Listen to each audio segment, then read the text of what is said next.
Warning: the following podcast is for entertainment purposes only. Trespassing is not only illegal, but often incredibly dangerous. The hosts do not condone any activities that could put their listeners in harm's way, and encourage you to proceed with caution and do your research before exploring the unknown. We cannot be held liable for any accidents, injury, or hauntings that may occur. Listener discretion is advised.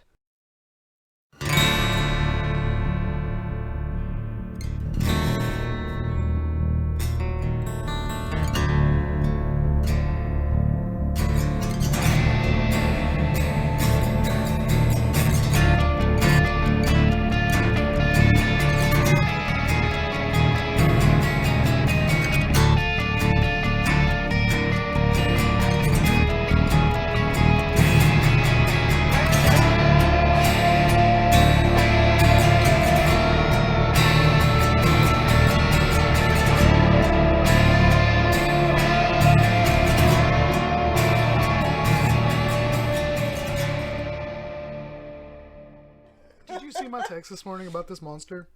Is that the mango one? Yeah. Why is it blue? So this isn't the juice one. Okay. There's a new one. This is like the ultra one or whatever. Their diets or Okay. whatever.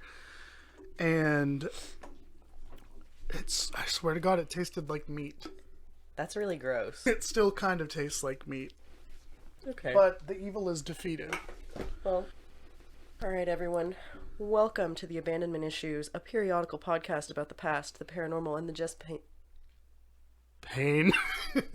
Don Cheadle word of the day. Pain. Pain. Pain. All right, let's try that again. Hello, everyone, and welcome to the Abandonment Issues. It is a periodical podcast about the past, the paranormal, the just plain perplexing. I'm your host, M, And I'm the other one, Zack. and he's getting a big ol' stretch I in. probably shouldn't have stretched, but it's fine. Ooh, big stretch. Where's Brownie, speaking of big stretch? Doesn't matter. We have a great show for you this week. I'm pretty excited about my topic. I'm really excited about my topic. That's great. You're not ready. I'm sure I'm not. How you doing this week, though? How's your week been? Well, I've had better weeks. Yeah, I would say the same. I was sick this week. So, Yeah. Thank God you're over it, though. I'm glad you're feeling better. thank you. I'm glad too. In 3 days, I will be fully vaccinated officially, so that's exciting. Oh, that's very exciting. Claps for you. But yeah, everything's going great right now, I would say. But we'll get into that later. We don't want to jinx it. Yeah. Did you finally figure out an issue for this week? Oh, yeah. Nice. Nice. All right. Well, do you want to go first or do you want to wait? I don't know if you want to, like, you're very excited about yours and it seems like it's going to be a doozy. So if you want to, like, bring it home for us, I'm fine with that. Okay, you can go first. I'll let Okay. you go first next All time. right, Or all right. last next time. I talked about in episode 1 how I wanted to do my Sinkhole episode, and I was going to keep it in my back pocket for a little while, but I really wanted to get into it because I think they're really cool. So we're going to talk about it today. I'm going to talk about some sinkholes. How much do you feel like you know about sinkholes? Do you know, like, what makes them tick? Not a lot, honestly. Okay. I know I gotta post that meme of me in the sinkhole. What? Have you not seen that? There was a sinkhole don't that know. opened up in a town near us, and it was like on the highway. Like it opened up like underneath the highway. I took that picture of me with the peanut butter and edited myself in there on forgot about Pixar. that. So Yeah. we'll post that. Oh man, there was one that opened up on Oh. yeah, and me and Jake were driving one day, and we were like, "Why is this 2-lane highway just blocked off?" And we like pulled up, and there was a cop parked in front of it because there was just a sinkhole, and we could not get around. So that was fun. Yeah. But yeah, I didn't really know much about them either. I kind of knew like what maked them. Grammar. I kind of knew what like made them happen, but I didn't really know all the details. I took one geology course in college, which was really fun because we learned about all kinds of rocks, and this was in pre-COVID America, and there was one day where we had to like identify certain types of rocks. This is not really related to sinkholes, but this is my geology experience. the lab assistant was like, yeah, this type is just salt. So to identify it, geologists will lick it. You guys can all lick it. It doesn't matter. It sanitizes itself. And so there were just like 45 college freshmen and sophomores in a room just licking the same rock. And like thinking about that now is so appalling because you know that at least a good like 50% of those people that I was in that room with had been like drinking jungle juice from a frat house toilet the night before and hadn't brushed their teeth. Oh yeah. Yeah. So that's fun. But anyway, Licking rocks. I didn't really college learn experience. licking rocks. I didn't really learn anything about sinkholes in that class, I don't think. But yeah, so I wanted to talk about those a bit. My personal experience with them. I feel like they're pretty common. Well, they are pretty common around here, as we will find out. Yeah. On the way to my mom's house, there's like a cow field, and a few years ago, probably like 5 or 6 years ago, a sinkhole just like started opening up in the middle of this farmer's field, and he's built a fence around it, and every once in a while he has to dump in like big chunks of concrete and like gravel and stuff and like expand the fence so the cows don't fall in. Like he still keeps cows in there. Yeah. It's relatively small. And when I was little, this is a story that I think about quite often. The elementary school that I went to, on the playground, it was kind of close to a pretty good sized creek, but there was a good bit of like groundwater running underneath the playground, and apparently like a couple decades before I went to school there was a really bad storm and like some flooding, and one day just the whole playground caved in. And like they said that it wasn't like super deep, like you could nobody fell in, fortunately, but it was like, I don't know, like waist deep, and it just caved because there was water underneath it.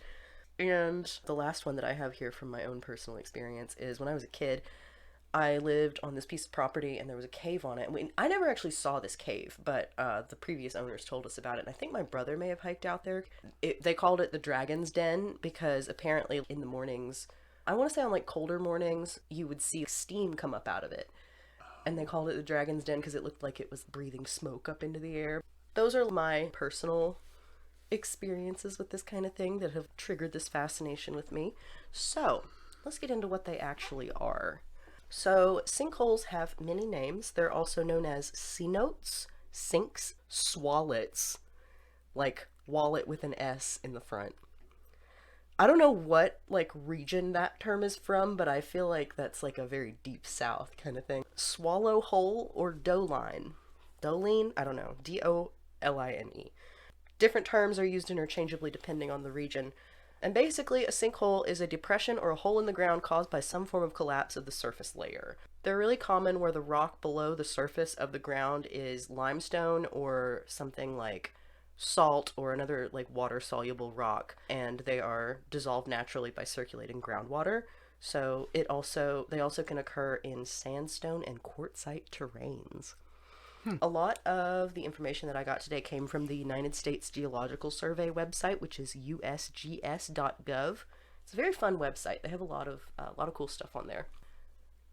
They say that sinkholes can be anywhere from a few feet to hundreds of acres wide and from less than 1 to more than 100 feet deep. So some of them are basically just like dips in the ground, and they can be like a shallow bowl or like a dish. Others can be like a chasm and have like vertical walls and be super, super deep. Some of them will hold water and form ponds or lakes. Occasionally, sinkholes may open up into a cave below. Caves and sinkholes kind of go hand in hand. In the case of exceptionally large sinkholes, such as the Minier sinkhole in Papua New Guinea, or the Cedar Sink at Mammoth Cave in Kentucky, an underground stream or a river may be visible across the bottom. Sometimes it might just be like a pocket of trapped water that will hold the land above in place. And then over time, as the rocks erode, it'll like displace, and that's what causes it to fall. So according to Wikipedia, there are a few different types of sinkholes. I'm gonna describe them for you here. Okay. And this is just copied and pasted. Solution or dissolution sinkholes form where water dissolves limestone under a soil covering. Dissolution enlarges natural openings in the rocks, such as joints, fractures, and bedding panes. Soil settles down into the enlarged openings, forming a small depression at the ground surface. From what I can tell, I think these are like generally the smaller ones that you'll see. Okay. Cover subsidence sinkholes form where voids in the underlying limestone allow more settling of the soil to create larger surface depressions. Cover collapse sinkholes or dropouts form where so much soil settles down into voids in the limestone that the ground surface collapses. The surface collapses may occur abruptly and cause catastrophic damages. New sinkhole collapses can also form when human activity changes the natural water drainage patterns in karst areas. And finally, pseudo-karst sinkholes resemble karst sinkholes but are formed by processes other than the natural dissolution of rock. Typically, sinkholes form pretty slowly. You won't really notice much change at the surface level, but they make themselves known quite quickly when a collapse actually happens. Yeah. This obviously can be very dramatic and dangerous if it occurs in an urban setting, if there's houses or a road. I have another quote here from the USGS website, and it says that, as the rock dissolves, spaces and caverns develop underground. Sinkholes are dramatic because the land usually stays intact for a while until the underground spaces just get too big. If there is not enough support for the land above the spaces, then a sudden collapse of the land surface can occur. These collapses can be small, or they can be huge and can occur where a house or a road is on top. They can also be caused by human intervention. Whenever people, for any reason, whether it's construction of, urban structures like new neighborhoods or farming or anything like that, different irrigation types, anything like that can cause a sinkhole to form because it's changing the natural flow of things. So when you're adding new material, it can trigger an underground collapse. If you are doing say a runoff pond or something like that, any kind of new construction like that can cause a drastic shift, which is one of the reasons why they tell you to always check before you dig somewhere or before you build a new structure. In rural areas, sinkholes often develop naturally from the normal weathering process, but basically underground there's just this really delicate balance and anything can upset it. The amount of water underground sometimes is what's holding the land above it in place. So Right. Anytime you adjust that, it can really cause things to shift really badly. The most damage from sinkholes tends to occur in Florida because, very sandy terrain. Right. Texas, Alabama, Missouri, Kentucky, Pennsylvania, and Tennessee. Yo! I literally put yeehaw in my notes. Oh my god! There are over 54,000 sinkholes visible on the USGS Tennessee topographical quadrangles. However, there could be up to 5 times more than those recorded because the method used to detect those sinkholes only records those visible from aerial photos and topographical maps. Huh. And the count doesn't really account for the volume of any of them. So technically a sinkhole could be any dip in the ground. I think it said anywhere from 1 foot deep to hundreds of feet deep. Right. So some of them may or may not have been included. In Talbot, Tennessee, which is an unincorporated community in Hamblin and Jefferson County, the Talbot Quadrangle has over 1,280 sinkholes. That's crazy. Just in that one area. And that's a small area, too. It's very small. And apparently there's many more uncounted underneath Cherokee Lake. I have a quote here that says 513 of the state's 803 7.5-foot quads have at least one sinkhole. 85 of the state's 95 counties have at least one sinkhole. If we refine the data by dividing each quad into a 3x3 grid, then about 30% of the state's 7,227 cells have at least one sinkhole. As an example of the sinkhole clustering, see the Anderson County sinkholes. Anderson County is chock fucking full of sinkholes. Really? There are over 600 alone in Anderson County. And so the way Anderson is divided, I believe the Cumberland Mountains are to the northwest. Mm-hmm. And there's a valley and ridge. And along that area is where most of them are. That makes sense, yeah. Yeah. It says, digital analysis shows that for Anderson County, there are 239 sinkholes that have a depth of 3 meters or more. And the deepest sinkhole in the county is 68 feet deep. It also has the largest volume and area for the county. I didn't see how wide it is. I want to say, if I remember right, I might have just not included it. It was 40 feet wide or something like that. It's fucking big. It's huge. Yeah. This quote here says, if you've explored Anderson County, you know that there are many more sinkholes that the USGS topo data does not record. For example, in the Norris watershed, the Eli 9 Sinkholes Trail passes by 9 sinkholes, only one of which shows up on the topographical map. Wow. So here I'm going to talk a little bit about, most of my notes really have to do with Tennessee specifically, because, Yeah. Personal interest. We do be here. We are. So I'm going to talk a little bit about the different geography of the different sections of Tennessee and what that means for sinkhole structure. And again, this is basically a direct quote from this really great document I found. Of course, as usual, all of our sources will be cited. And it's all very interesting. So if you like me want to learn about holes in the ground, I highly recommend checking out this particular document. It's just a PDF. It looks like it's from like a textbook of some sort. I'm not really sure. But East Tennessee is a landscape of gently rolling hills and valleys textured with sinkholes, cave entrances, sinking streams, and outcroppings of weathered limestone. The bedrock is mostly folded and faulted sedimentary strata that has a northeast-southwest orientation, and generally has a dipping component that impacts the surface landscape. As a result, the land surface in East Tennessee, which ranges from mountainous to a series of parallel valleys and ridges, develops complex erosion drainage patterns. And I saw it kind of referred to as like a trellis or like a lattice, like crisscrossed with like lots of little holes. And I've definitely seen like rock formations that are eroded like that. It's very cool. Yeah.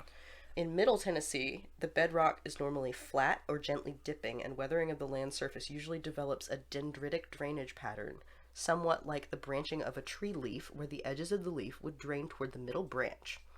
In many areas of Middle Tennessee, the bedrock is limestone and is usually exposed at the surface level, forming rocky ledges and barrens. These areas also develop into landscapes where sinkholes and caves are developed.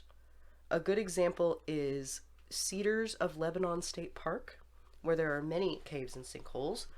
And in addition to that, there's a lot of, it's this like formation called a glade. Many of the sinkholes in Middle Tennessee are pretty shallow. They range from a few feet in depth and width to 20 or 30 feet in depth and width. There are a lot of caves in this region. The longest and deepest of the Middle Tennessee caves are found along the eastern highland rim, adjacent to the Cumberland Plateau. And some of these sinkholes may be as many as a few hundred feet in depth and nearly as wide. The two longest caves in Tennessee are found in this region. So we've got Blue Spring Cave in White County and the Cumberland Caverns in Warren County. Each of these caves has more than 30 miles of mapped passages, and that's just the mapped stuff. There's like a lot of, there's a lot of area that you can't cover. Right. Because you can't get in there. So I thought that was very cool. And judging from what I saw about Tennessee specifically, there really aren't that many sinkholes in West Tennessee. It's really cool if you look at maps of the concentration of sinkholes and caves, because East and Middle are just swamped with them, and then West Tennessee has like nothing. That kind of makes sense to me, because like even just from like the topic of where it's like the running water underground, or like the concentration of water underground, I mean, a lot of that's going to stem from, I would say, from mountains and then like natural caves and underground lakes. Yeah. But I mean, once you get past Middle Tennessee, it starts to flatten back out. Right. So I would say that probably would have a little bit to do with it. Yeah. Obviously, I'm no expert, but in my pea brain, that makes sense to me, because I mean, I've known people that have lived in Memphis. Yeah. And from what I can understand, like where we're from, it's very hilly, mountainous, obviously. But I was driving like someone that I knew around that was from Memphis, and they were like, when you're driving and you're like at a red light or whatever, you're at a stop sign, you don't need to put your foot all the way on the brake. You can just sit there and you don't have to worry about going anywhere. And I was like, this blew my mind. Yeah, that's crazy. Yeah. I mean, I guess it makes sense. I didn't really look into it too deeply, but I think it also has something to do with like, the Mississippi River like runs right along the border there. And so it's also very like sandy out there. So I would assume that has something to do with it. I'm also not an expert. Like I said, I took one geology class and we just licked rocks. More than me.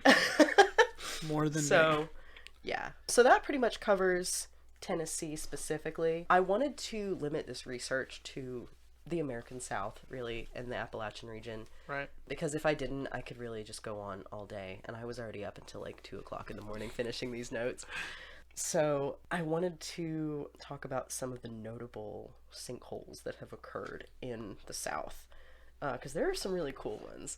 I did see, though, I think the deepest sinkhole in the world is like 200 miles deep or some shit like that. I don't know if that's accurate. I might be exaggerating, but it's crazy. So That's scary. America has like, it's just tiny compared to some other places in the world. There's I know there's one in Russia that was ridiculously deep. I know there's a couple really big ones in Mexico. Some of them are like thousands and thousands of years old. So some of the notable American ones. I did pick a few favorites. I didn't try to cover every major one that's happened. Right. But there are, like I said, there are some crazy ones from other parts of the world. There's also some from other worlds. What could that possibly mean? Stop it. We're gonna send you on some Men in Black shit. Don't get me started. No, so on July 2nd, 2015, scientists discovered and reported that active pits related to sinkhole activity and possibly associated with outbursts were found on a comet called 67P, forgive my pronunciation, I believe this is Russian, Kyromov-Gerasimenko. A Jupiter family comet from the Kuiper belt had sinkhole activity on it. A comet. And they were able to see this with the Rosetta space probe. How's that treating you? Not well. I hate it. Yeah. I hate it so much. I thought that was so cool, though. That is, like, I mean, it's cool. Don't get can me you wrong. imagine, like, if you were like a space explorer and you were diddy bopping around in your little, I don't know, your little personal spacecraft or whatever, and you land on a comet and you think you're just gonna have a chill time to eat your potatoes like Matt Damon, and then you fall into a fucking sinkhole and you're never seen or heard from again? On the flip side, you're Sandra Bullock in Gravity. I haven't seen that movie. I haven't either. But I haven't seen The Martian either. I don't know why. I just know that Matt Damon's like eating doo-doo potatoes. I mean, I haven't seen Gravity either, but I know that at some point there's like an accident or something, and Sandra Bullock just kind of drifts into space. Imagine a comet's coming by, and you're like, maybe there's hope. I'm going to land on this comet. It's going to catch my fall, and then the second you hit that surface, you sink down. Yep, you just fall right through. Right. Just, you're like, oh, I'm saved, and then you're just in another abyss. You're in the void in the void. Oh, God. Voids on voids on voids. Oh, God. I'm going to be up all night. Anyway. So now you get to go home and fall down a rabbit hole of space holes. Not a rabbit hole. A sinkhole. A sinkhole. God. And we haven't posted this episode on our regular feed, but in a bonus episode we talked about the Gray Fossil Site, which formed because of a sinkhole in the Pliocene era that became a pond, and that over time was filled in with sediment and debris, and it caused this big pocket of fossils. So that's a pretty cool and notable one. There are some very large, ancient, inactive, quote-unquote, sinkholes in some areas of the US that are thousands of years old. That would be one of them. But this may be my favorite one. Oh, well, okay, it's not my favorite one, but it's my favorite name that I will present to you today. Are you ready? Alabama claims to have the largest recent collapse sinkhole. It is called the Golly Hole, and it is located in Shelby County. It collapsed suddenly in 1972, has a length of about 325 feet. It is 300 feet wide and 120 feet deep. Now, when you walked in, and I was on the phone with my mom, and I said that I would tell you something. Did you hear me say that? Yeah. This is what we were talking about. She was like, now you make sure you tell Zack about that Golly Hole. And I was like, I will. You know that the reason why it's named that is because someone walked by and there was a hole in the ground and they went, golly! That is exactly what she and I were saying. Because I was like, Mom, I gotta tell you. I called her about something else, which I'm about to get to. But I was like, I gotta tell you this one because it's got a really great name. And she was like, well, you know that some little old farmer walked up to that and was like, well, golly, that's a big hole. Oh my God. Yeah, so the Golly Hole. Shelby County, Alabama. God bless. What? Glory holes for rednecks? I'm gonna fucking push you out of your chair. Golly holes? I'm gonna kill you. Well, guys, we made it to episode 3, and we're done. This is it. Zack isn't even going to tell his story. This is my apology video. This is my retirement. You got to get your phone out and write a notes apology right now. I'll post it to Twitter. Oh my god. So yeah, the Golly Hole. Potentially the biggest recent sinkhole in the United States. And that happened in the 70s, you 1972, yes. 70? In 1981, there was a very large sinkhole that opened up in Winter Park, Florida. I don't think I included this for some reason. I think I forgot to just copy and paste it, but I read somewhere that Florida is like the sinkhole capital of the states. Huh. You did say there was a lot of activity There's in there. a lot. Like a lot. The Winter Park one in particular, when it stopped growing, measured 350 feet wide, 75 feet deep, and had caused $4 million in damages. Today, it is a fishing pond because they managed to stop the spread. But on May 8th, 1981, the ground near Denning Drive and Fairbanks Avenue collapsed. By the next day, it had swallowed a 3-bedroom wood frame home belonging to Miss May Rose Mimi Williams, part of the city's Olympic-sized swimming pool, and at least 5 Porsches from a German car business. Several of the cars were later rescued with a crane, but 2 of them are still down there. They couldn't get them out. So when this started, it obviously was a big spectacle in the news, and people came and started selling t-shirts. They just turned it into a tourist attraction. It happened near Orlando. Okay. And it basically became like a literal circus. Like, people came from miles around to watch this happen. They had like a helicopter flying over, taking footage of it.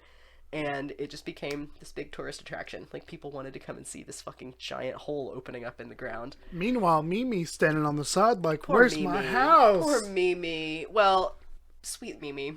They stabilized the hole by filling in the bottom with dirt and concrete, and when they turned it into the lake, they actually named it Lake Rose after her because she lost her house. So I thought that was kind of sweet. That is very sweet. Like, I'm glad. at least she got something out of it, Yeah. you know? Oh, I'd be pissed if my house got swallowed by a sinkhole and then they named it Golly Hole. I'd be so mad. Well, to be fair, if your house fell in, you'd probably be like, well, golly! I'd be like, golly, and then I'd look up because I'm in the hole. Oh my god. Uh, That is genuinely one of the scariest things I can think of, though. Yeah. I think for me personally, the fear for me is not so much my house falling in, but a sinkhole opening up while I'm driving. Because I've seen like videos on the news or whatever where it's like the car is like teetering on the edge of the sinkhole, like on the edge of the pavement, and I'm like, one wrong move and we're going. Yep. I don't like that. Me neither. And I think something that makes me think of too is like bridge collapses. I'm not really scared of bridges. I know a lot of people that are like terrified of bridges. Oh my god. But there was like a freeway that collapsed in California in the 80s or something.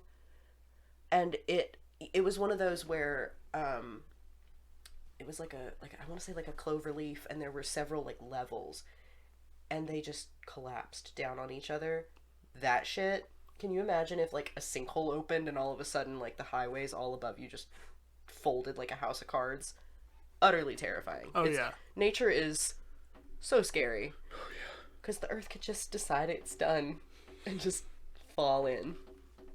Now I'm thinking about that. That really freaks me out. I used to listen to when I worked at the factory, I used to listen to the No Sleep podcast a lot, where they just like read people's like short horror stories and like creepypastas and stuff. Right. And there was one where this guy, he was walking down the street and he found a box on the curb that somebody had gotten rid of, and it had like an old tape recorder in it, and he went home and listened to the tapes, and it was somebody's like, obviously this isn't like a true story, but he listened to the tapes and it was somebody's answering machines, and it was based on that California highway collapse that I was talking about. And it's like recordings of this father who's like trying to call his wife on the answering machine, and he doesn't know that their house collapsed, and he's like on the freeway dying. It was chilling. Like, I had to get up and like turn it off and go to the bathroom and like splash water on my face. It had me so fucked up. I'm have to go back and find that one. That is genuinely one of the scariest things I can think of. Anyway, all right. So this is one of my favorite sinkholes, and this is the last one I'll cover, actually, I believe. In February 12th, 2014, in Bowling Green, Kentucky, a 40-foot wide by 30-foot deep sinkhole opened up under the Sky Dome building of the National Corvette Museum. And the building itself didn't really sustain any structural damage because the hole opened up like right in the middle of the Sky Dome. And from what I understand, the dome is like separate from the main portion of the museum, but it swallowed up like 8 Corvettes. And there's actually CCTV footage of it opening because, you know, it's a museum. They have security cameras. Yeah. So it was around like 5:30 in the morning, and it just started going. Like the ground just gave out and all these cars started falling in. The museum is about 30 miles southwest of Mammoth Cave National Park, which is a huge cave system in Kentucky. Yeah. And fortunately the building was closed at the time because it was like 5:30 in the morning, so there weren't any visitors and nobody got hurt. 8 Corvettes fell into the hole, including a 1962 black Corvette, a 1984 PPG pace car, 1992 white 1/1,000th Corvette, a 1993 ruby red 40th anniversary Corvette, a 2001 Mallet Hammer Z06 Corvette, a 2009 white 1.5 millionth Corvette, and 2 cars that were on loan from General Motors, a 1993 ZR1 Spider and a 2009 ZR1 Blue Devil. Now, I don't know anything about cars. Everybody else in my family seems to, but I fucking don't. But that was a lot of money in cars. Yeah. Of the 8 cars that fell into the hole, 6 of them were owned by the museum. General Motors owned 2 of them. GM's Bowling Green Corvette plant, which is the only factory that builds Corvettes, was across the highway, like not even half a mile from the museum. It was very close by, but like I said, it was a very localized sinkhole, so that didn't sustain any damage. And staff at the museum were able to move 20 other cars out of the Sky Dome later in the day after engineers had determined that nothing else was going to collapse. Earlier that day, emergency personnel were only allowed to remove 1 other car, which was the sole surviving example of the 1983 Corvette that hadn't fallen into the hole. And like I said, this obviously was a huge expense. It's hard to determine exactly how much damage was done, but the white 1/1,000th Corvette in particular was worth around $750,000, and the Spider is worth about $250,000. So We're already over $1 million. yeah, easily this hole cost millions of dollars. Yeah. And they've repaired it now. Like the museum has been fixed now. The Sky Dome is open again. This was, like I said, it was in 2014, so they've had time to fix it.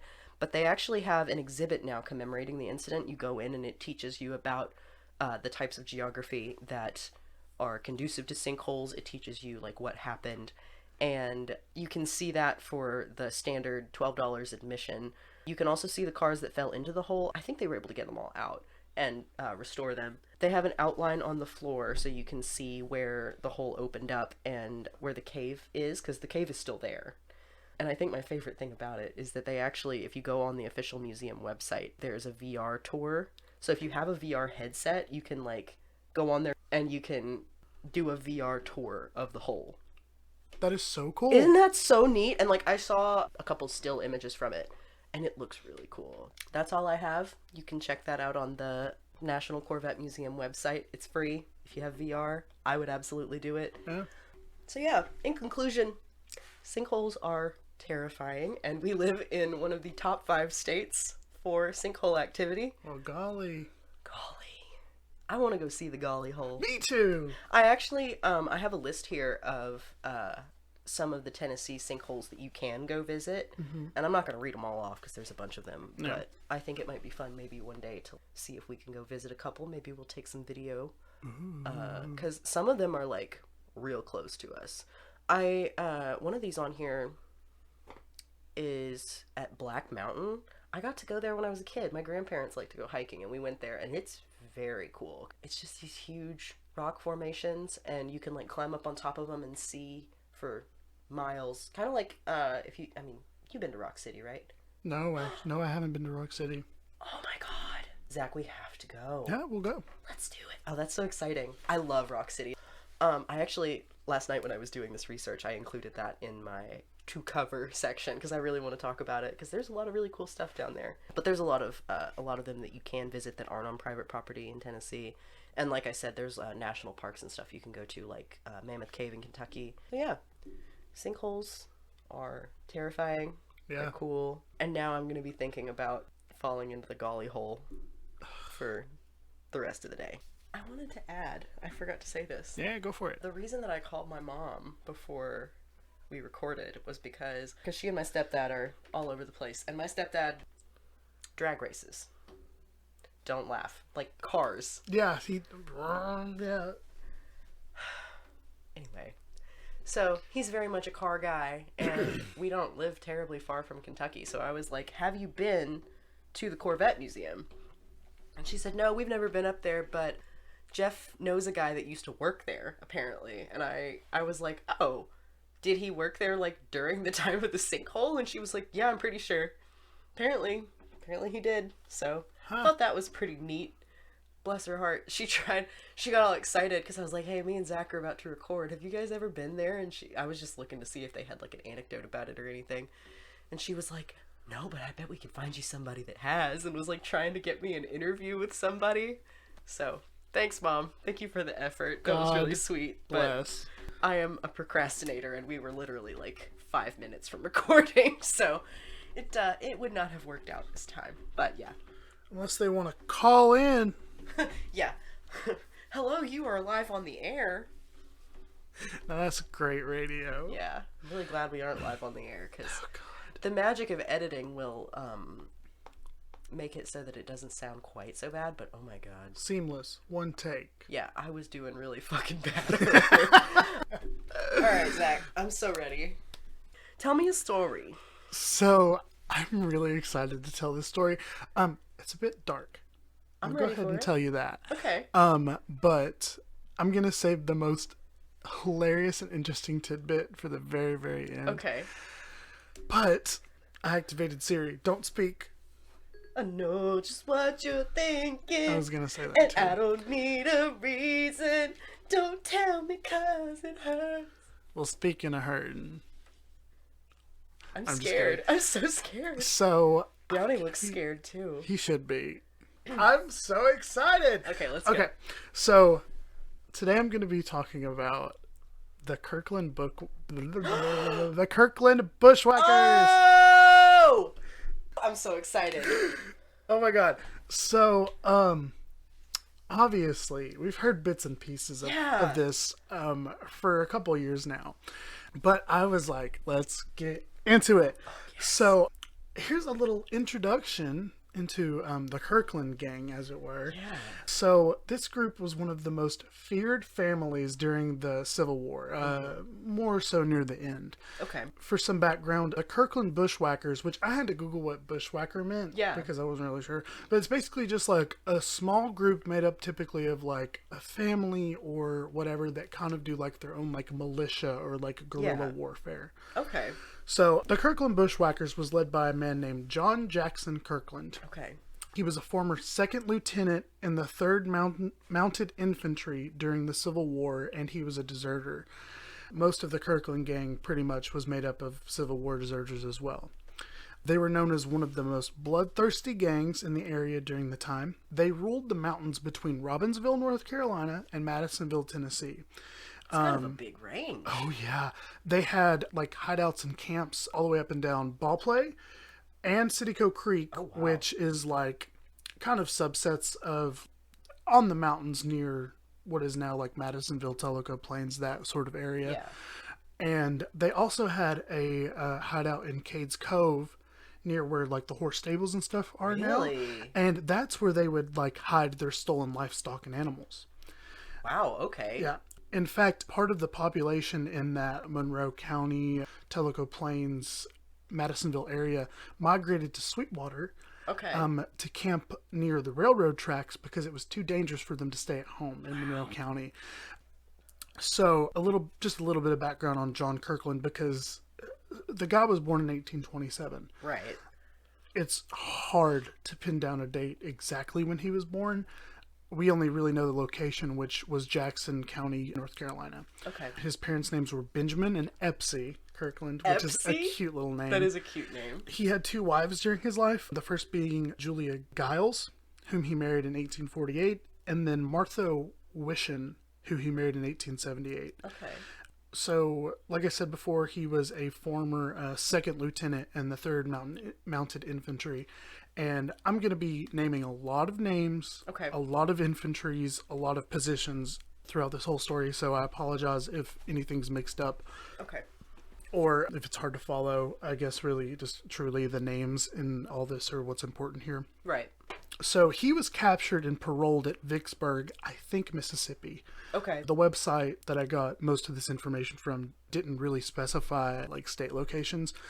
And I Googled just Vicksburg, and there weren't any cities that I could find inside of North Carolina or Tennessee where a lot of this story takes place. So I'm just going to go out on a limb and assume it's Vicksburg, but that could be very incorrect. Okay. But that's all I got. That's all I can find, because again, this happened in the 1800s, so there's not a lot of documentation. Yeah. So he was captured and paroled at Vicksburg, Mississippi in July of 1863, and so was his brother William. And I will go back and backtrack again and say there are some sources that say that this never happened, that he wasn't actually caught and paroled, but there's more evidence to kind of lean towards the idea that this did happen. So I'll just go ahead and say, for the sake of whatever, that he was caught and paroled, because he, again, did desert the army. So, I mean, it's safe to say that something did happen that would make him want to leave. Mm-hmm. So their Confederate services ended after their parole. They were also Confederate soldiers, so yikes. Okay. Their brother was Jesse Kirkland Jr., was also paroled at Vicksburg and was reported AWOL on January 1st, 1864. He was shot and killed at the Stump Ford in North Carolina by members of Tim Lorena Company C, 3rd Tennessee Mounted Infantry on October 3rd, 1864. Again, there's a lot of Civil War infantries going on in here, okay? I'm sorry, I can't stop giggling because you said October 3rd and all I could think of was Mean Girls.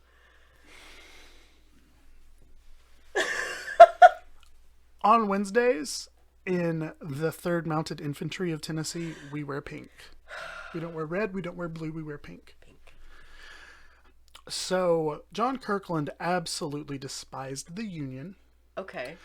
Because Union soldiers actually burned down his family's grist mill in Turkey Creek, which is above Tellico Plains in the Cherokee National Forest. I got lost out there once. It's easy to do. In the snow. No cell service. Yeah, because there's nothing up there. Yeah. After this happened, after he saw that the mill was burnt to the ground and figured out who did it and why, he swore an oath against the Union Army and took personal revenge to anyone who was wearing the blue uniform. Oh, shit. So he would, just see people on the street and just violence, just because they were wearing the blue Union uniform. To kind of gauge what kind of people we're dealing with here, I have 2 accounts. Okay. The second one being a little bit more complex, so I'll ease into it with this first one. So one day the Kirkland gang were hiding on the side of the road amongst bushes and trees, etc. They were waiting there because they caught wind that a Union Army carrier would be passing through that way to deliver the soldiers' pay for the Union. So he was transporting money to pay the Union soldiers. Their plan was to swiftly rob the carrier, take the money, and make a fast getaway. A family walked by, a husband and a wife and their infant child, and the Kirklands ambushed them and pulled them off of the road.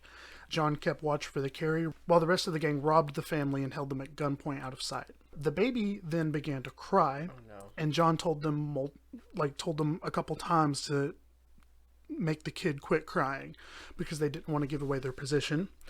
Sadly, the parents could not stop the crying baby, and John killed the baby and stuffed its body inside the hollow trunk of a dead tree. Oh my god! So, this is the kind of guy we're dealing with here. Ew. Okay, I know it's the Civil War, and I know that there was some real fucked up shit going on, but oof. This guy What was a start. rotted. Okay? So, this next encounter kind of involves a lot of different names and people, and I really want to do my best to kind of make sure that all this information is laid out and correct. So I'm going to read this section directly from a post that was made on Tahlequah.com by a man named Bill Baker. He was a descendant of some of the people that were involved in this incident. Okay. So I feel like I can trust his insight on this a little bit. So, about noon on December 7th, 1864, Captain Abbott and his scouts unexpectedly ran into a gang of thieves and robbers on their way to rob a tan yard, which was located on Tan Yard Branch near the grist mill and general store of Squire S.S. Glenn, and is now defined as being near Little George Sloan's store in Tariffville community. It's in the mountains. Okay. Pretty much. The Confederates apparently met the gang before they reached their objective somewhere in the road near the house of a man named John Skidmore on Little Toquaw Creek. So, this group of people, there's 12 of them, that ran into the gang of the Kirkland Bushwhackers that was estimated to be around 60 to 80 people. Okay. So, heavily outnumbered already. Okay? Mm-hmm. These are their names, and I'll get into it more later, but there was some, like, testimonies and reports of some of the survivors of this incident. They could kind of gauge ages on some of the people involved and some not so much. Okay. So there was a man named Richard Mills, who was 36, John Brown, who was 42, give or take a year, George Williams, who was 29, give or take a year. There was a man named Bart Williams, who was 22, Jeff Devers, who was around 39, George Bass Shaw, his nickname was Bass, he was 50, Joe Barry Shaw, who is the son of Bass Shaw, who is 17, Thomas Mills, who is the nephew of Richardson Mills, Squire Randolph Laney, Tom and John Skidmore, and Dave Jones. So this was kind of the group that was, given this, like, mission, I guess, to go and rob this tan yard, which is essentially just, like, where they would tan hide. Okay. So they were, like, stealing stuff, pretty much. Okay. From this tan yard. Yeah. So the Confederates met the gang, which the Confederates would be, obviously, the Kirklands. Right. Apparently met the gang before they reached their objective somewhere in the road. The Confederates charged immediately and opened fire, killing Richardson Mills, their leader, instantly, and shooting John Brown 3 times, leaving him for dead. The remainder of the gang escaped or were captured, and among those captured was Bass Shaw and his son, Joe Barry Shaw, which, again, he was only 17 years old. Wow. I'm sorry. To clarify really quick. Yeah, go for it. The Kirklands had like 60 people? Mm-hmm. Oh my god. Yeah, this is like a huge gang of people. Wow. And again, there was only 12 of these guys. That's, wow. Okay. Heavily outnumbered. Yeah. And I feel like, again, it's like guerrilla warfare, so obviously they're being a little sneaky. Yeah. But, like, I feel like they had a very, like, it was their go-to strategy to just kind of, like, ambush and hide off to the side. Which, I mean, works, apparently. Yeah. So, from pension claims, affidavits, and testimonies of those who were witnessed as recorded in Mr. Baker's research, it is possible to piece together the following account of the affair at Little Toquaw. The Union gang was taken by surprise, there is no doubt about that. They were badly outnumbered, 60 to 80 men against 12, and one of them a 17-year-old. Of the 12, 3 were on the rolls of Company H, 3rd Tennessee, Richardson Mills, Bart Williams, and George Williams. So they were part of that Company H, 3rd Tennessee. Mm-hmm. The rebels later turned Joe Barry Shaw loose because he was so young. Okay. Richardson Mills was killed immediately. In an affidavit years later, Squire Randolph Laney, who was wounded but escaped, testified that he was in the fight with the rebels and that Lieutenant Mills was killed. That Captain Shaw was taken prisoner and John Brown was shot off of his horse. John Brown was hit 3 times by the volley that ranked the Little Union command. He was left for dead, bleeding profusely, with wounds that appeared to be mortal. But miraculously, he somehow survived, and years later in 1882, he testified under oath that he was shot 3 times on December 7th, 1864, once in the left thigh, once in the hip, and once through the back of his neck. Oh my god. With the rifle ball coming out from under his jaw. And he survived that in the Civil War. In the 1800s. This man must have been the Terminator. That is insane. Yeah.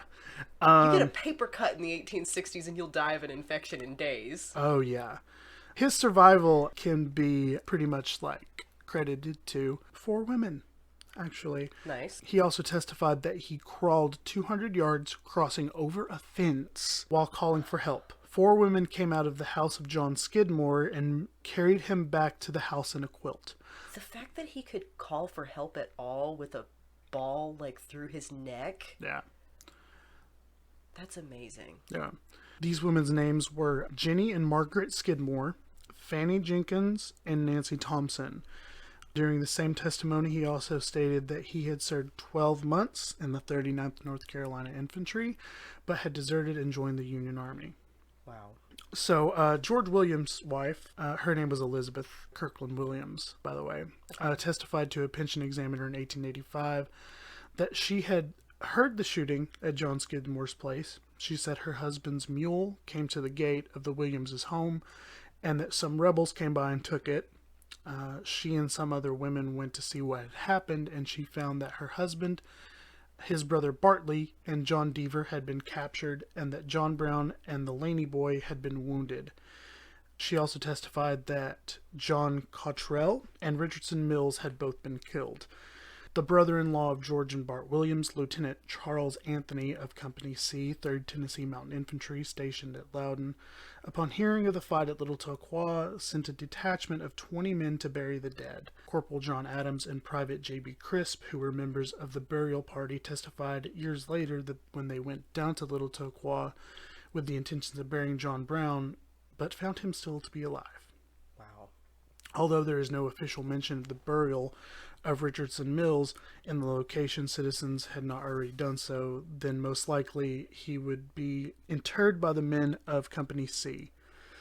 After leaving Little Toquois, the burial party went on to Knoxville, where they mustered out of service. Little Toquois Cemetery lies at a crossroads at the point where the old Unicoi Turnpike running from the Little Tennessee River of Tellico is bisected by the road running from the Chilhowie and Citico Creek of the Von Orr area. Richardson Mills's gravestone is the oldest dated stone in that cemetery, although there are several stones of plain slate that bear no inscriptions. Some members of the Skidmore family are also buried nearby. The engagement was reported to have happened on Little Toquois Creek, which is only about an arrow shot distance from the cemetery, so it undoubtedly took place near the old crossroads, with Richardson Mills being buried within sight of where he fell. Okay. From two survivors of this engagement, it can be called on that December 7th, 1864, the following tally was made from their testimony years later. So this is just kind of wrapping up what happened there. So again, Richardson Mills, who was 36, was kind of their leader. He was killed. John Brown, 42, was wounded and left for dead. Mm-hmm. George Williams was captured, and so was Bart Williams. John Devers was captured. Bass Shaw was captured. John Barry Shaw was captured but then released later on. Thomas Mills escaped. Squire Randolph Laney was wounded but escaped. Tom and John Skidmore also escaped, and so did Dave Jones. So after this engagement, obviously a couple casualties here. Mm-hmm. Very intense. Yeah. So a couple of them were captured and taken as prisoner.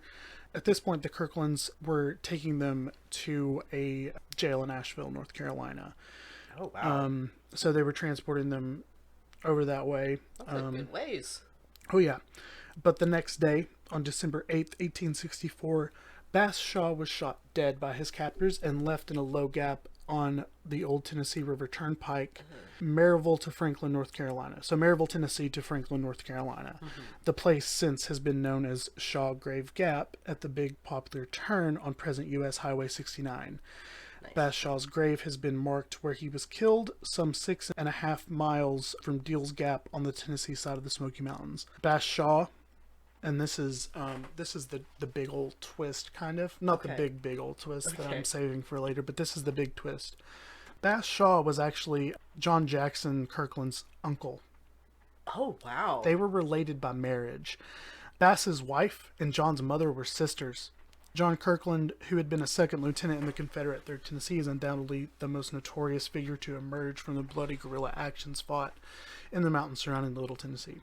So again, Bass Shaw's was literally John's uncle by marriage. Damn, it's cold-blooded.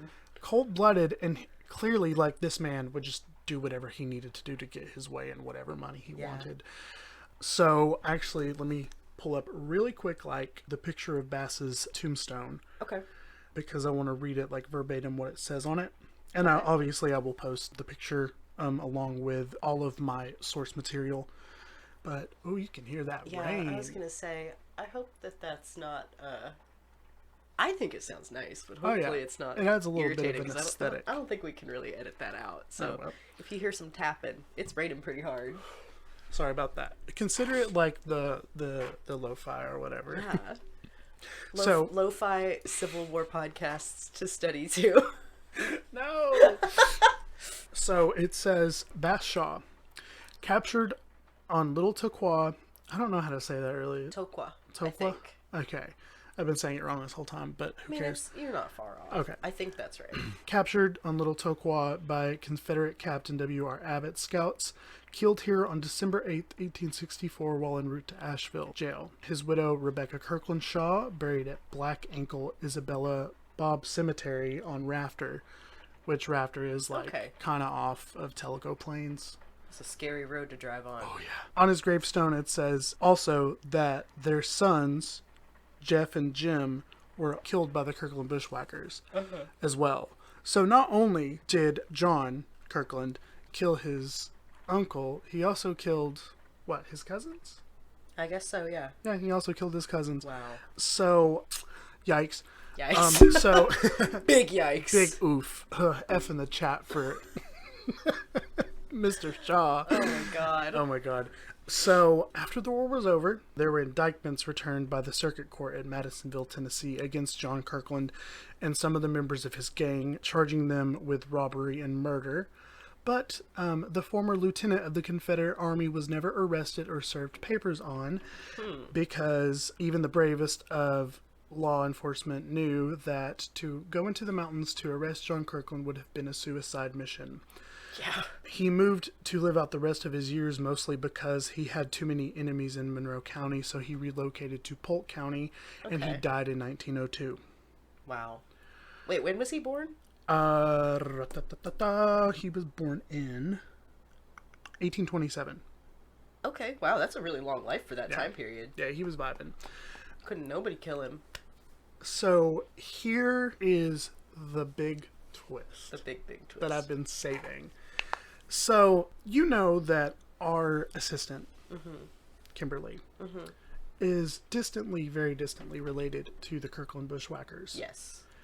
I would like to say, now that you're bringing that up, that is why I cheered at the beginning, not because I was excited about, like, Civil War This murder. mess. This mess. Yeah. Well, as you know, Kimberly is very distantly associated with the Kirkland Bushwhackers. I am very distantly related to Bag Shaw. So Really? Or to Bass Shaw. So, in a way, if you want to think about it, Vanessa, Delilah? freaking Ernest. I couldn't think of a girl Ernest! name. Her ancestors killed mine. I mean, obviously they were Wow. related. Bass Shaw and John Kirkland Yeah. were, so I mean, like, it's obviously her family too. But Wait, so are you guys, like...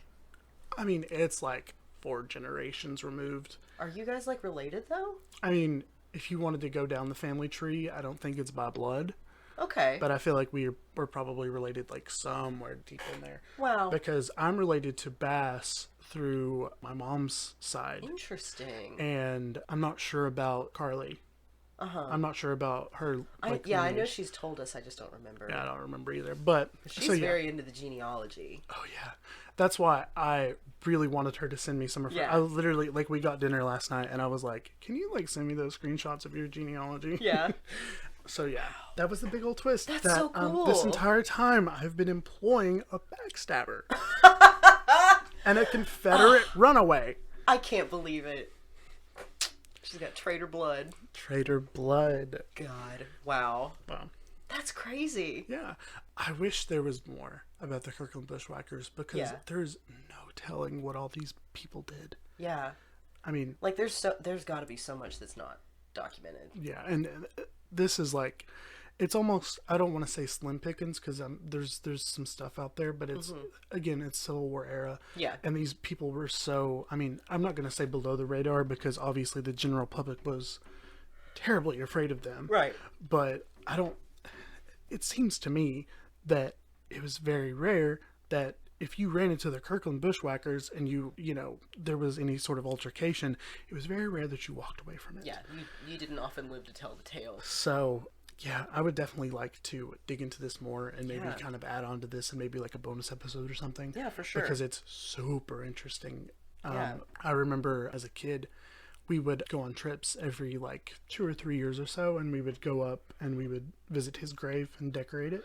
Really? Yeah, so it was cool. That is cool. That's what kind of leaned me into talking about the Bushwhackers here today, because when I was trying to like come up with a topic for today, I really wanted to talk about bass, but you can't talk about bass without getting to why he ended up buried under a pile of rocks on the side of the mountain. So That's wild. So, let me cite my sources here. So, a lot of the research that I pulled from, there's a page on Remembrance Project, remembrance-project.com. Okay. It's basically memorializing Bass Shaw. It's got a couple pictures of his headstone. You can also find a little bit of information about Bass on Find a Grave. It's a good website. Yeah, .com. There's also a page for John Kirkland's gravestone, and there's a little bit of information about his parents and marriages and stuff. There is a article on GoSmokies.noxnews.com about the Kirkland Bushwhackers. It's kind of small, but there's also in the comment section a picture of another headstone that reads, "Here lies an unknown man killed by the Kirkland Bushwhackers."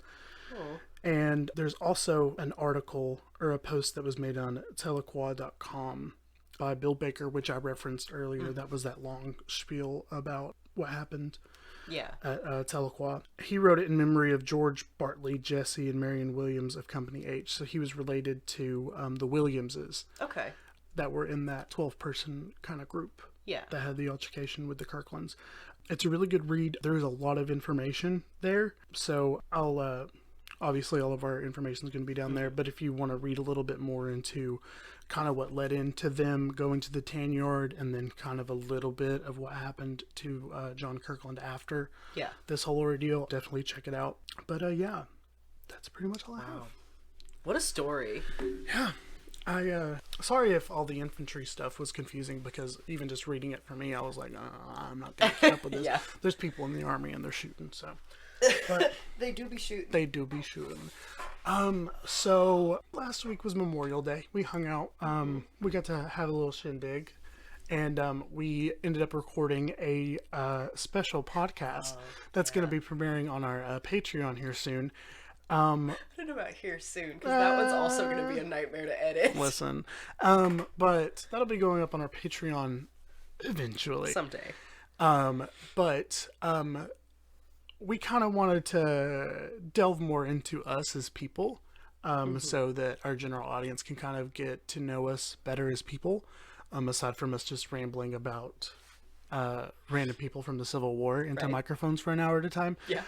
So we did a little game of Two Truths and a Lie on there, and I feel like to give you all a little bit of a taste of what you can expect from that. We've prepared one each, just to kind of dip our toes into it. Yeah. And so do you want to go first, or do you want me to go first? I can, yeah. Okay. All right. I made my mother make me spaghetti tacos for my 12th birthday. Okay. I learned to drive in my stepdad's drag racing car. Okay. And I share a birthday with Jeff Goldblum. Okay. I know that you've had spaghetti tacos for a birthday. I don't remember if it was 12th or not. Yeah. And I know you share a birthday with Jeff Goldblum. So it's between either the birthday thing or if it's the drag race thing. Well, we know Jeff drag races, you know. Have I ever told you the name of that car? No. Well, okay, it's not the official name, and I think he might actually hate that we call it this. But my mom and I have always called it the Green Bean, because it's green. The Green Bean. Yeah. Side note, my mom's first car was like this puke green, like, I don't remember what model it was, but she said that it was so cheaply made that when she would wash it, the puke green paint would ooze off and would like be in the rag. Anyway, sorry, that's what reminded me of Green Bean. That's icky. Okay, so 12-year-old tacos. 12-year-old spaghetti tacos. I'm gonna go with that one because I know that you've had spaghetti tacos, but I want to hope that it was on like your 13th birthday. Nope, that one's true. I believe that was my 12th birthday. So was it the drag race thing? Yeah, the drag race one was fake. I did learn to drive in one of my stepdad's vehicles, but it was actually his truck. We were picking up hay, and I got to drive the truck around the hayfield while they threw the hay bales on the trailer. Gotcha. Yeah. Okay. Well, shoot. Yeah. I knew. I should have went with my gut. Okay. I was a diehard iCarly stan back then. Not that that's changed. Okay, I'm not diehard. I probably won't watch the I'm probably not going to watch the reboot, but... Sorry to Jerry Trainer. So,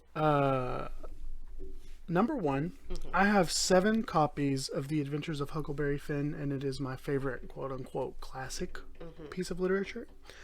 I have been to 2 WWE events, and in my first week of having my driver's license, which, by the way... took the driver's license test, had 0 points taken off, so perfect score. Oh. I backed into a mailbox and was hit by a running deer. Oh, shit. Ooh, that's a toughie. Yeah. So, I know just how much you love WWE. You're very much a wrestling boy. No, not anymore. Well, you used to be. Yeah, in the 90s, early 2000s, we were into that. What was the first one again? I have 7 copies of The Adventures of Huckleberry Finn. I feel like that number's a bit high, but I also do know that that's your favorite book. So, or well, your favorite like classic book. So, I would believe it. That's kind of one where like I'm not certain on the last one. But I feel like the other 2 could be true. I just don't know about like the numbers on that. Yeah, that's fair. I'm gonna go with the last one. That in my first week, I backed into a mailbox and got hit by a deer. Yeah. That's true. Really? Yeah. I got my license on like a Thursday or something, and on Friday, my friends were like, "Let's hang out," and I was like, "Getting the Mustang." So. Oh, the Mustang. But I was leaving my friend's house, which, by the way, he lived 5 minutes from me. Not even 5, and it was dark and I couldn't see, and I backed into his mailbox, and I came home and was like almost crying because this was like a day 2. Oh my god. And I was like, I backed into a mailbox. There's a big scratch down the side of my car. It buffed out. It was fine. Nice. But yeah. And then that next week, because my birthday's at the end of July, so like that next like week, we were like starting school. Yeah. And I was on my way to school, and a deer ran out from the woods and ran into the side of my car. God. And it got up and walked away. It was fine. Yeah. But the hair from it was like all over the side of the car, and it was a black car. And so my thought was, it was a buck, it had horns, and now there's scratches down the side of my car. Ooh. And I just cried on my way to school pretty much. And then got to school and got out of the car, and I like swiped it. And it wiped off. And it wiped off, and I was like, thank God it's hair. I do have 7 copies of Huckleberry Finn because I'm a fiend. I've never been to a WWE event. So the thing about the area in which we live, there aren't many places in which you could really hold a WWE event. Yeah. Closest would be Thompson Bowling Arena in Knoxville. That's exactly what I was thinking. And they didn't really start doing WWE events in Knoxville up until about we'll say like 2008. And at that point, I was still kind of into wrestling, but that was one of those like luxuries that at the time we really couldn't afford because my dad was a construction builder during the recession. So, So, maybe someday we'll go to WrestleMania. Oh my God. I don't know anything about wrestling. I don't know anything about wrestling now. I mean, I know that, my favorite wrestler, Jeff Hardy, shout out. He's still in the business, but I don't know anybody else. Yeah. Well, John Cena still wrestles, doesn't he? No, he's retired. Really? Well, I don't know if he's retired, but he's not doing it actively. He is actually now the host of Wipeout with Nicole Byer on TBS. Oh my god. It's iconic. Well, what's your issue this week? Oh man. I was between a few. Did you ever pick one? Yeah. You want me to go? Yeah, you go first. I can't decide. This week. Well, I guess it was last week now, but I received news that my branch is closing down at work. Yeah. And I'm very sad. We were told that, we could transfer to other branches, but that's probably not going to happen for me. Yeah. So I am very sad because, even if I were to transfer to another branch, me and all my coworkers would be scattered amongst the other branches, and you've got your squad. I've got my squad, and I'm truly gonna miss them a lot. But I think it's time for me to spread my wings and fly to a different institution. Yeah. Well, yeah, that does suck. Yeah, we've very been talking about it. devastated. I know how sad you've been about it. It really sucks. Yeah. Well, what's your issue? Stretch Armstrong over there. Listen, I'm very stiff. My issue, I think my issue is probably most recently that I finally got vaccinated. I made it all through. Okay, so yes, I know the pandemic is not over in all parts of the world, but in America, vaccine rollout has been, surprisingly, what's the word? Thorough, I guess. We're doing a good job. Yeah, it's been pretty accessible. People have been able to get the vaccine. It's been good considering the horrible, there was no enforcement pretty much of any kind of protocol or help. But anyway. Yeah, and there's still, mask mandates have been lifted, and they're acting on a, an honor system of, well, if you're vaccinated, you can stop wearing your mask, and who's checking that? But anyway, that's not the point. The point is, I was very excited to get vaccinated. I made it all through the pandemic without getting sick, and as of a week or two ago, I'm fully, my inoculation period is over, I'm vaccinated, I'm ready to go, and then last week, I got a fucking sinus infection. Hadn't been sick all through the pandemic, and I got a horrible sinus infection. And I used to get them real bad. All through high school, I would get them really bad to the point that, this is gross, I'm sorry. But I would get, pink eye symptoms, but it wasn't, pink eye. It was, gunk from my sinuses coming out my eyes. Yeah, Violent sinus infections. And I hadn't had one in a really long time. And then this past week, it hit me like a truck. But yeah, I'm doing okay now. That's good. Maybe next week will be better. I'm glad you're feeling better. Thank you. Yeah. When you said you made it through the whole pandemic without getting sick, good for you. Yeah. Humble brag. My God. Just kidding.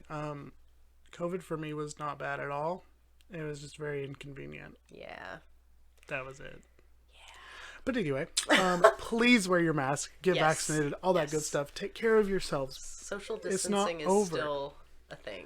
Yeah. Hand sanitizer in the purse. Yes. Hand sanitizer in your pocket. Yes. If you keep it in your car, be very careful when you open it because it's getting hot and it will, if you open that lid, it's going to squirt all over you. That happened to me the other day. All over my lap. Looked like I peed my pants. I have a big bottle of it in my console and I was like, ugh, I went to the thrift store. I'm going to open this and it went all over me. Ugh. My mom got me a handful of the Bath and Body Works for Christmas, and I'm still working through that. Yep. But now that it's getting warm out, my little apple pie or whatever, it don't smell too good no more.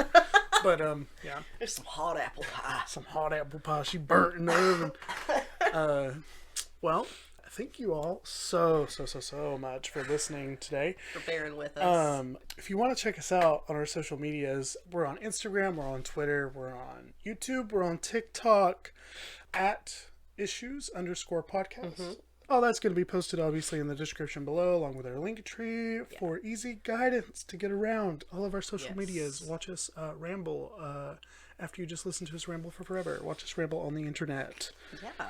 Also Tumblr. I forgot to talk about We Tumblr. do have Tumblr. I believe the URL for that is the abandonment issues. But Also in the link tree. That will also be in our link tree. So yeah, that's pretty much it. Thanks for listening. Sorry about the gruesome story I was told today, but I couldn't help it. I really wanted to expose Heather as a backstabbing liar. Yep. Canceled right off the bat. I'm glad that I'm not a part of that. I don't think. As far anyway. as you know. Shit, it'd be kind of wild if I was, because my family is not from here. Oh my god, you're right. Oh, Yeah. well. But yeah, thank y'all for listening. Adios. And we'll see you next time. Hasta nunca. Hi, y'all. One more quick thing before we go. This week, as I'm sure you noticed, we had some new music for our theme, and I'm very excited because that music was done for us by my brother Adam, and he told me that he would do this theme song for us for the price of a 12-pack of PBR and an Instagram shout out. And I already sent him the money for the PBR, so we are moving on to the Instagram shout out. You can find him at the Devil's Workshop Recordings on Instagram. He has another account at Rocket Queen Riot Official on Instagram, and you can also listen to his first ever EP, This Time Around, on Spotify. So that's This Time Around by Rocket Queen Riot on Spotify. It's really good. He's a very talented musician, and I'm very proud and excited to have his music as the theme song for our show. So thank you again for listening. Go give him a follow. Go listen to his music. It's really good. If you like our theme, you'll like the rest of the stuff he does. So yeah, thank you guys. Bye.